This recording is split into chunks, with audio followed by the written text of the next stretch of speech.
Hello everyone, in today's video, I'm going to show you how to verify Crypto.com account.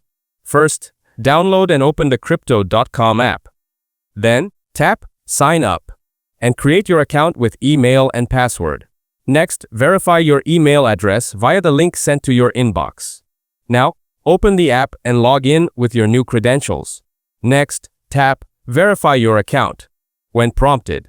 After that, enter your full legal name exactly as on your ID. Provide your date of birth and nationality. Then, upload a clear photo of your government-issued ID like passport, license, or ID card.